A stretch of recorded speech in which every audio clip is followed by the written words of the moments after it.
আসসালামু আলাইকুম সুপ্রিয় মৎস্যচাষী বন্ধুগণ, দেখতে পাচ্ছেন এটা হচ্ছে 2026 সালের নতুন দেশীয় শিং মাছের পোনা। আপনারা যে সকল চাষি ভাইয়েরা আছেন যে অরিজিনাল শিং মাছের পোনা সংগ্রহ করতে চান, মূলত চাষাবাদ করার জন্য অরিজিনাল পোনা প্রয়োজন, তারা কিন্তু অবশ্যই এই ধরনের মাছগুলো আমাদের কাছ থেকে অর্ডার করে নিতে পারেন। এটা হচ্ছে 2026 সালের নতুন দেশীয় ট্যাংরা মাছের পোনা। যে সকল চাষি ভাইয়েরা আছেন যে ট্যাংরা মাছ চাষ করতে আগ্রহী, তারা কিন্তু অবশ্যই এই ধরনের ট্যাংরা মাছগুলো চাষ করতে পারেন। এটা খুবই রোগবালাই কম হয়, আপনারা চাইলে কিন্তু অবশ্যই চাষ করতে পারেন।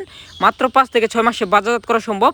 এটা দেখতে পাচ্ছেন, এটা হচ্ছে হাইব্রিড জাতের রুই মাছের পোনা। যারা হাইব্রিড রুই মাছ চাষ করতে চান, তারা কিন্তু অবশ্যই ভিডিওতে দেখানো মাছগুলো অর্ডার করতে পারেন। হাইব্রিড মাছের বৈশিষ্ট্য হচ্ছে লেজগুলো থাকবে কালো এবং হচ্ছে পাখনাগুলো থাকবে লাল কালার। দেখতে পাচ্ছেন মাছগুলো কত সুন্দর কোয়ালিটিফুল।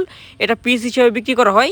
এটা হচ্ছে 2026 সালের নতুন টাইগার তেলাপিয়া মাছের পোনা। যে সকল চাষি ভাইয়েরা মাত্র 3 মাস চাষ করে 2 কেজি তেলাপিয়া উৎপাদন করতে চান, তারা কিন্তু অবশ্যই ঠিক এরকম সাইজের পোনাগুলো আমাদের কাছ থেকে কালেকশন করে নিতে পারেন। এটা হচ্ছে 2026 সালের নতুন সোনালী রুই মাছের পোনা। এই পোনাটা খুবই দ্রুত বৃদ্ধি পায়। মাত্র 7 থেকে 8 মাসে আপনি 2 থেকে 2.5 কেজি পর্যন্ত ওজন করতে পারবেন। যদি এই ধরনের লাল রুই মাছের পোনা প্রয়োজন হয়, অবশ্যই আমাদের স্ক্রিনে দেওয়া নাম্বার যোগাযোগ করে এই ধরনের মাছগুলো কিন্তু আপনারা অর্ডার করতে পারেন আমাদের হ্যাচের থেকে। এটা হচ্ছে বিনা খাবারে বাজারজাত করা যায়। এটা তারা বাইং মাছের পোনা। এটা নিচের স্তরে খাবার খেয়ে থাকে পুকুরের। আপনারা কাপ জাতীয় বা ক্যাটফিশ জাতীয় যে কোনো মাছের সাথে এই ধরনের মাছগুলো চাষাবাদ করতে পারেন, বাজারে উচ্চ মূল্যে বিক্রি করতে পারবেন। এটা হচ্ছে 2026 সালের বলে জাতের পাঙ্গাস মাছের পোনা। যদি বলে জাতের পাঙ্গাস মাছের পোনা প্রয়োজন হয়, অবশ্যই নিতে পারবেন। আর আমাদের হ্যাচের ঠিকানা ময়মনসিংহ ত্রিশাল ধলা। এখান থেকে আমরা সমগ্র বাংলাদেশে মাছ চাষি ভাইদের উদ্দেশ্যে মাছের পোনা ডেলিভারি দিয়ে থাকি। যে সকল চাষি ভাইদের মাছের পোনা প্রয়োজন, অবশ্যই যোগাযোগ করবেন।